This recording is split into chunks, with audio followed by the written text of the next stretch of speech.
Olá pessoal, tudo bem com vocês? Nesta nossa aula de hoje vamos trabalhar aqui um assunto bem interessante que trata dos sólidos geométricos, bem como a sua classificação e a sua planificação.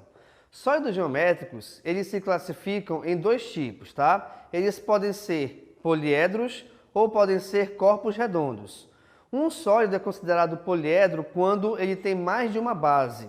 E um sólido é considerado um corpo redondo quando aparece em sua composição pelo menos uma base circular. Sendo assim, repare aqui comigo. O nosso cubo ele só tem faces quadradas. Então aqui ele é classificado como poliedro. O nosso cilindro ele possui base circular. Tendo então base circular, nós dizemos que o cilindro é um corpo redondo.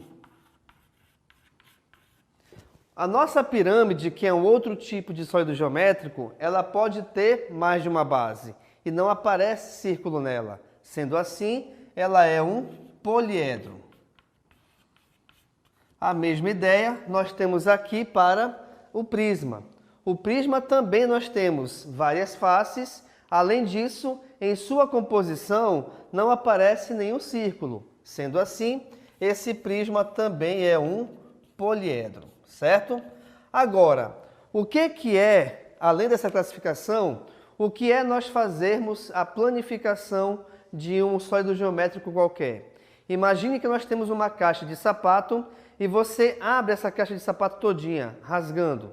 Então a planificação é você pegar uma figura e você abri-la destacando todas as suas faces. Ou seja, pessoal, fazendo essa planificação, a gente consegue identificar quais são os polígonos que formam esse sólido geométrico. No caso aqui do cubo, nós temos 6 faces. Repare aqui comigo, ó. Eu tenho 1, 2, 3, 4, 5, 6. E todas as faces, todos os polígonos que compõem o cubo, todos eles são quadrados. Então, o cubo só possui face quadrada, tá? E são 6 por quê? Porque nós temos 4 paredes laterais e nós temos 2 bases, a de cima e a de baixo. Se você quiser, de repente, fazer uma comparação, eu imagino que você esteja estudando e assistindo esse vídeo agora dentro de uma sala. Seja uma sala de aula, seja a sala da tua casa ou até mesmo o teu quarto. E no teu quarto, nessa sala, ela possui 4 paredes, teto e chão. Então, essas 4 paredes, elas são chamadas de faces laterais. A parte de cima é o teto, a parte de baixo é o chão. E esse teto e esse chão são chamados de base, tá bom? Então, essas figuras, esses elementos compõem o cubo. Vamos fazer agora e determinar aqui a planificação do cilindro. O cilindro, quando a gente abre essa figura, repare o seguinte, eu tenho 2 bases, também uma em cima e uma embaixo, onde essas 2 bases são circulares. E a parte lateral é uma figura só, é um polígono só, que nesse caso é o nosso retângulo, tá? Desculpa. E esse retângulo, a sua medida, o seu comprimento, ele coincide com o comprimento da circunferência. Então imagine que eu pego essa circunferência e eu ando com ela de um lado para outro. Ao andar com ela de um lado para outro, quando ela inicia aqui nesse ponto até chegar nesse ponto final, nós andamos aí uma distância equivalente ao comprimento da circunferência, tá bom? Ok. Passemos agora aqui para a pirâmide. Reparem, a pirâmide ela também possui base. Aí tu já pode imaginar, peraí professor, o senhor falou que o cubo tem 2 bases, o senhor falou que o cilindro também tem 2 bases, todo sólido possuirá 2 bases? Não. Por exemplo, a pirâmide não possui 2 bases, só possui uma. Por quê?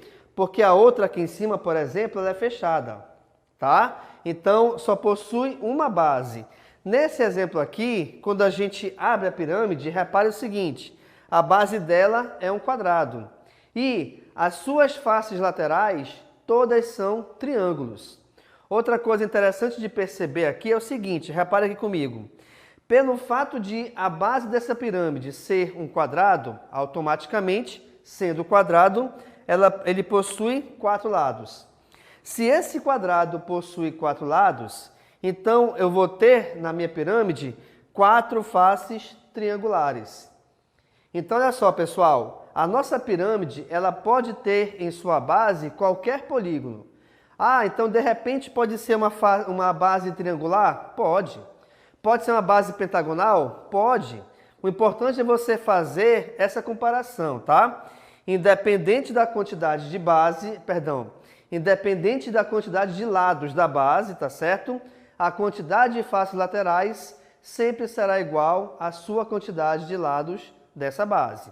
Então, aqui nesse caso, se a minha base é um quadrado, eu tenho 4 triângulos como faces laterais. Se a minha base é triangular, que tem 3 lados, automaticamente eu vou ter 3 faces triangulares. Assim como, se a minha base for um pentágono, que é um polígono que possui 5 lados, a minha pirâmide terá 5 triângulos como sendo as suas faces laterais. Perfeito? Por último, nós temos aqui o nosso prisma. O prisma também é um poliedro onde nós temos aqui várias faces, tá bom? Aqui nesse caso, eu posso considerar qualquer uma dessas faces como sendo base. Aqui nesse exemplo, reparem que a nossa base está sendo esse retângulo. Mas, de repente, você pode virar essa figura e colocar como sendo a sua base esse triângulo. E aí vai ter 2 bases triangulares. Ele terá esse triângulo e esse aqui também. Tá? Então, ela ficaria com um triângulo embaixo e um triângulo em cima. Então, é fácil identificarmos também o seguinte, tá? Considerando esse triângulo como sendo base, em um prisma, a quantidade de faces laterais, nesse caso, também dependerá dessa base. Como assim? Vamos analisar aqui, ó. A minha base é um triângulo. Eu tenho 3 lados no triângulo, lógico. Se eu tenho 3 lados no triângulo, automaticamente a minha face lateral, em relação a esse prisma, será formada por 3 retângulos, tá?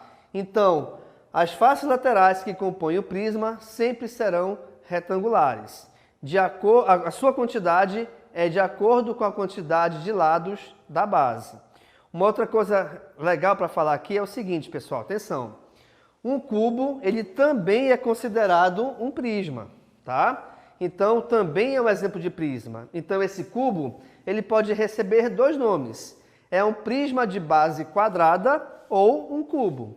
Tá legal? Então, nesta nossa aula, nós vimos aqui quais são os sólidos geométricos e como que a gente faz a sua classificação e também a sua planificação. Lembrando que a classificação de poliedros é quando, na sua composição da figura, não existe nenhuma parte, nenhuma região circular. Uma figura qualquer, um sólido qualquer, aliás, é chamado de corpo redondo, quando em sua composição eu tiver pelo menos uma base circular, tá? Então nós temos aqui esses 4 exemplos: cubo, cilindro, pirâmide e prisma. Desses 4, apenas o cilindro é corpo redondo. Os outros 3 restantes são considerados poliedros. E a planificação da figura é quando você pega esse sólido e você abre todo o sólido, analisando assim e verificando assim os polígonos que formam cada um desses sólidos geométricos. Legal, pessoal? Então, muito obrigado e tchau.